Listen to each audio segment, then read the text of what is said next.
Hey guys, I just want to make a quick video on the MLB 2025 trade deadline, which was a very bizarre trade deadline, I guess you could say. A lot of unexpected moves and non-moves, but I wanted to really zero in on the NL West, the dynamic between the Dodgers and the Padres, because that's what fascinated me the most.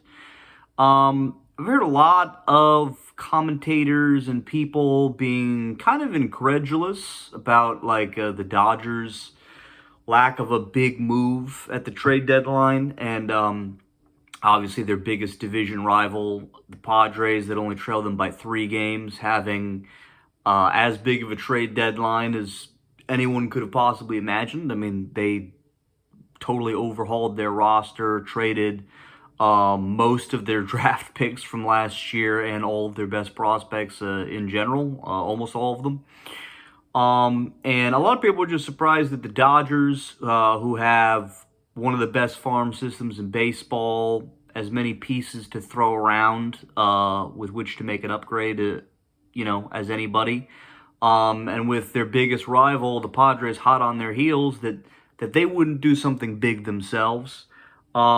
But I think a lot of the people who are saying that just kind of aren't that familiar with the Dodgers roster situation and sort of the good options that they already have in-house and the lack of really significant upgrades that they could have potentially made.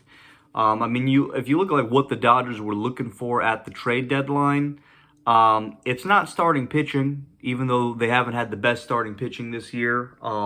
It's been pretty inconsistent.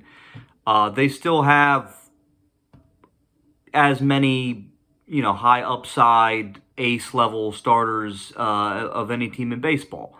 Most of the issue has just been injuries. Obviously, Blake Snell and Tyler Glasnow have been injured for most of the year. Clayton Kershaw was injured for much of the year. Shohei Ohtani just started pitching again. But these guys are all healthy right now. Blake Snell's expected to make his first start back tomorrow. And so it's hard to really add to that because there's nobody to really remove. I mean, as long as those guys are healthy, they have one of the best rotations in baseball going into the playoffs. And that's not even to mention Roki Sasaki, who's scheduled to make a rehab appearance soon. Emmett Sheehan, great young starter who's been making some starts for them in the meantime. Ton of potential there. And so on and so forth. So they weren't going to add a starting pitcher. On the position player end of things, Max Muncy has been injured, but he's been rehabbing in AAA, set to come back soon. When he gets healthy, the only place they could have even hypothetically really made a move was in left field. Freddie Freeman, Tommy Edman, Mookie Betts, Max Muncy, Will Smith, Teoscar Hernandez, Andy Pages, those guys are locked in. And Shohei Ohtani in the DH spot, obviously. So all eyes were on left field, where Michael Conforto has had a very underwhelming season for the most part. He was terrible for the first 3 months of the season. But he's actually been one of the better hitters on their team the last month. He's really turned it around. When he's playing like he's supposed to be playing, if he had been available, hypothetically, he would have been one of the best left-handed bats on the trade market. So it was a big vote of confidence for them to keep rolling with him in left field.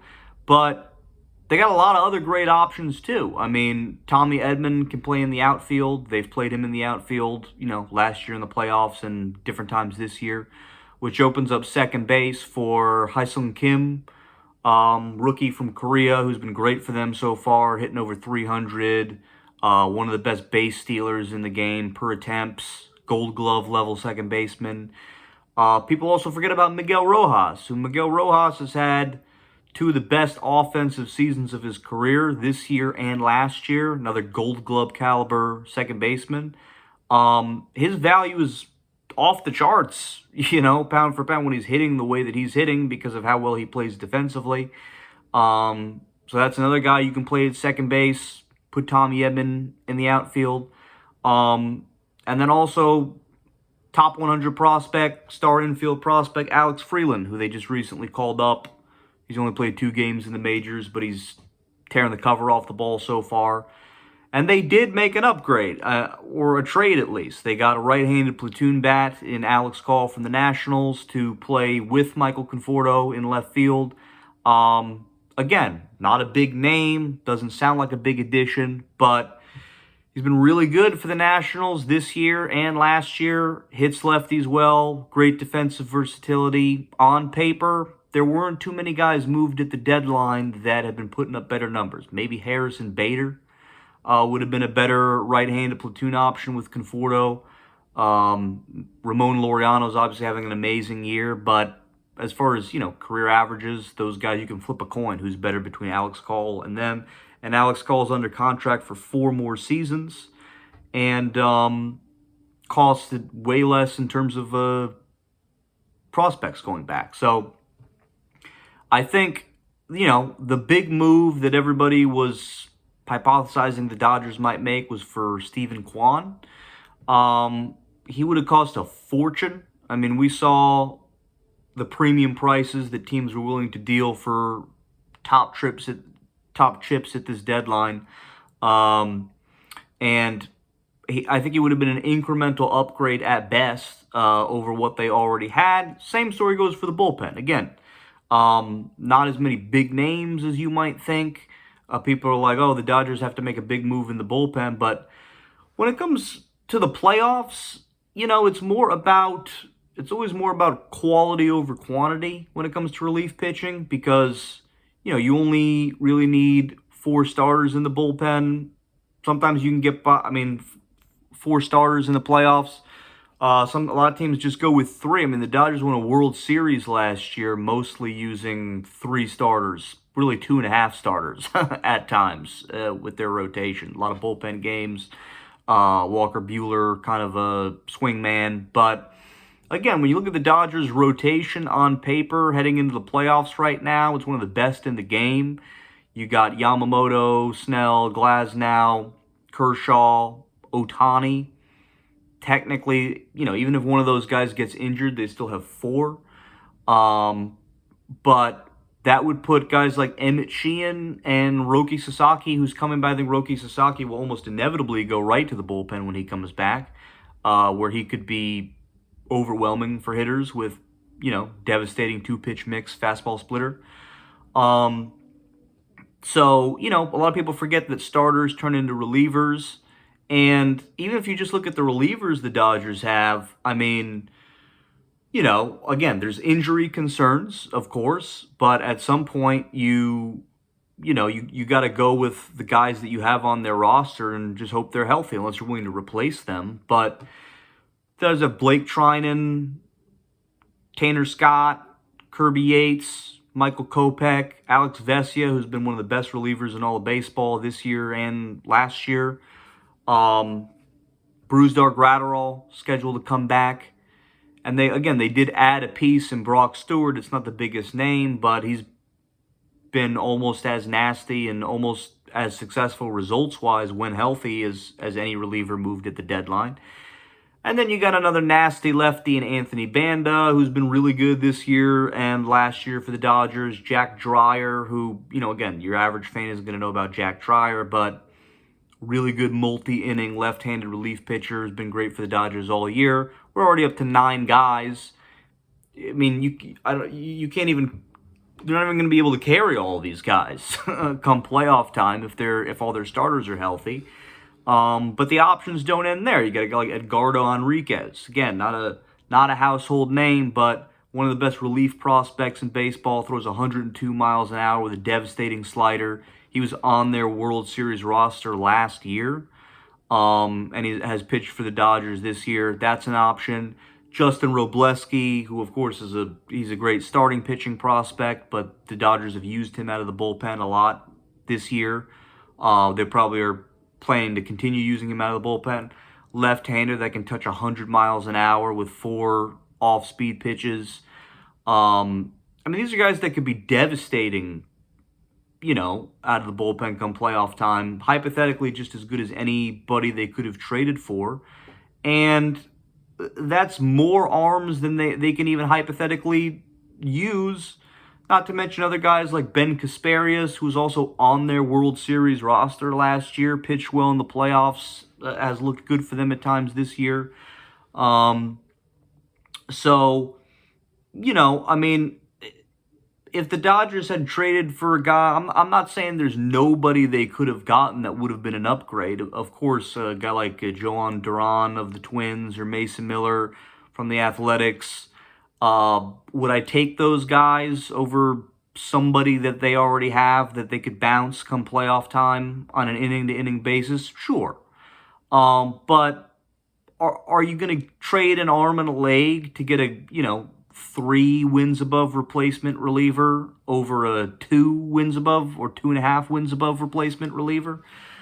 No, not necessarily. I don't think it's worth the cost. And so I think Andrew Friedman just showed you know, even if it is worth the cost, by the way, Brock Stewart has been just as good as those guys results-wise so far this year. So I think Andrew Friedman showed a ton of discipline at the trade deadline. It's not easy to stop yourself from trying to keep up with the Joneses when your biggest playoff rival, over the last 5 years now is hot on your tail and blowing their stack, making as many upgrades as possible to try to win the division this year. But the bottom line is, when it comes to baseball, you can kind of only curate the best roster possible and hope those guys stay healthy and hope those guys perform. And if you're at a point where you got 26 well above average players on your roster, getting anybody else would be, again, a lot of times an incremental upgrade at best, unless they were to get a Paul Skeens or a Ronald Acuna Jr. or maybe a Byron Buxton's one of the better guys they could have hypothetically gotten at the trade deadline. We don't even know if he was available, really. Guys like Stephen Kwan, Mason Miller, Duran, they're not going to move the needle too much more, again, if your guys stay healthy. And they have to stay healthy, but if you're paying Blake Snell hundreds of millions of dollars, at some point you just got to roll with what you got and hope for the best. It looks like the Padres made all these upgrades, but that's because they had a lot of upgrades to make. They had glaring holes in their roster. And so if the Dodgers had gotten a lot of the guys, for them, it was huge. I mean, I will give A.J. Preller credit, although it's not hard to get great players if you're willing to trade your entire farm system to do so, and there will be consequences of that down the future. There always is when you trade a guy like Leo DeVries, top 5 prospect in all of baseball. But if the goal was to win the division this year at all costs, which I think clearly it was, I mean, that's just the kind of guy Preller is. He's willing to mortgage the future for the present. He did as good a job as he could have possibly done. I mean, the Padres made massive, impactful upgrades to their roster. I definitely think they increased their odds of closing the distance with the Dodgers. I think it's going to be a razor-tight race. They play each other 7 times in the second half of the year. And, depending on how those 7 games go, I mean, the Padres could easily win the division this year with the upgrades that they made. But bottom line is they mortgaged their future to get to that point. And I think it's one of the big reasons why the Dodgers have they've been first place year over year over year, because I think Andrew Friedman's one of the best executives in baseball. He really brings that small market Moneyball mentality that he got from being the general manager of the Rays. And he keeps a lot of that, even though now he's the general manager of, one of the highest spending teams in all of baseball, a team that seems to have infinite cash. And don't get me wrong, I mean, he was willing to pay over $1 billion to get Shohei Ohtani and Yoshinobu Yamamoto. Like, they will definitely throw some crazy money around too, to get the best of the best. But Friedman tends to treat those guys like the cherry on top more than he does, you know, the more than that being the fundamental strategy of his team building. The Dodgers have been, impressively unwilling to compromise on their farm system. They somehow have, the best record in baseball over, year over year. They've won 2 World Series in the last 5 years. They have a payroll, well pushing $300 million, one of the highest of all time. And yet somehow still have, by just about any prospect experts ranking, one of the best farm systems in all of baseball.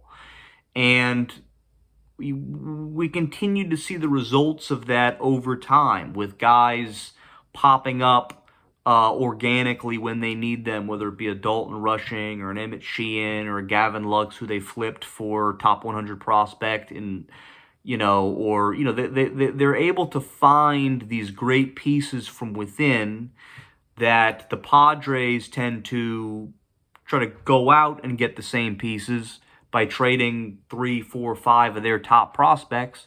And what ends up happening is you're left with rosters that look roughly the same, except that the Dodgers have the better premium players because they paid a fortune for them. The Padres don't have Shohei Ohtani. And the Dodgers have an endless series of prospect, replacements with which to fill in the gaps. And at some point, I think the wheels are gonna fall off a little bit for the Padres. They are, they've been kind of chasing the dragon the last however many years, just continuing to gut their farm system over and over again. I don't think it's sustainable. I think, over the next 5 years, they're gonna have a real blooper or two. Probably be a 4th or 5th place team. But they're hell-bent on winning a World Series in the meantime. They've come close in years back. They've made it to the NLCS. They bounced the Dodgers 1 year. And if the Padres win a World Series this year, nobody will ask any second questions. But if they don't win a World Series this year, well, then they're going into next year and the years following weakened, whereas the Dodgers have remained systemically strong by making meaningful upgrades without trading almost any of their top prospects, none of their absolute best prospects. So I think you have 2 teams in the same division with polar opposite strategies. I'm not saying one's right, one's wrong. It really just depends what your goals are. I do think the Dodgers method is more conducive to consistent success, which is why they've been the most consistent team in baseball for 2 decades. It is also easy to do that when you have a massive payroll, but, and some of the best scouts in the game, tons of resources. I mean, I'm not saying that they're not privileged. They're one of the biggest markets, but it's night and day results when you compare them to the other biggest markets. Look at what the Mets have done, the Yankees have done, the Red Sox have done. I mean, the Dodgers are lapping the field, not necessarily in terms of World Series wins, which in baseball is kind of a crap shot most of the time, frankly. Although the Dodgers have turned that corner in the last 5 years. They've gotten 2. We'll see what happens in the future. But in terms of divisional dominance, making the playoffs over and over again, I mean, they've had one of the best regular season runs in the history of baseball. Maybe the best, I'm not sure. I think a lot of it comes down to their approach, and you got to give Andrew Friedman credit. At a trade deadline where their biggest rival went crazy, I mean, got their hands on as many pieces as they possibly could, were willing to trade their absolute best prospects. Friedman could have done the same thing. Friedman could have snapped his fingers, and with the farm system they have, the Dodgers right now could have Stephen Kwan, Mason Miller, Duran. They could have just went crazy and tried to win a World Series at all costs this year, even by making incremental upgrades. I think Friedman looked at the massive cost that those guys had, and he would have said, you know what, at the end of the day, you're really flipping a coin whether those guys are even going to be meaningful upgrades to what we already have. Let's just roll with the guys that already got us to first place, already got us a 3-game win lead in the division, and they've been devastated by injuries this year, and they've still managed to be that good. So if Snell's healthy, if Glasnow's healthy, if Ohtani can continue to pitch, if Sasaki comes back, I think they still have a better roster on paper than the Padres, and will probably win the division. But even if they don't, if the Padres win the division this year, it's no real sweat off their back because they're not going anywhere. They're probably going to win the division, 7 or 8 out of the next 10 years, and that's just the game they play. But I don't think that they shortchanged themselves at the deadline. I think that they got impactful upgrades at the areas where they needed them the most, the only areas where they were really weak, for as bargain of a rate as they possibly could. High upside bullpen arm and Brock Stewart to go along with the ones they already have. Good right-handed platoon option to pair with Michael Conforto, who they're standing behind. If there's any risk they've really taken, it's just that they have continued to bet on Michael Conforto, who they could have tried to trade or release or something. But again, he's been one of the best hitters on their team for a month now. He's got a really consistent pedigree, so I don't think it's a bad bet, and they have plenty of other depth options to go. Oh, and by the way, they added a bunch of prospects to their roster, believe it or not. I mean, of all the teams that you would think wouldn't be trading prospects, would be adding prospects, they traded a couple big prospects to get Alex Call, but they got one of the Red Sox top 10 prospects for Dustin May. They got one of the Reds top 10 prospects in the Hunter Fiducia deal. So really interesting, approach to the Dodgers at the deadline. And, for AJ Preller, he's just doing what he does. Doesn't have a lot to show for it so far, but we'll see what happens this year. If he wins a World Series, nobody's going to be asking any questions.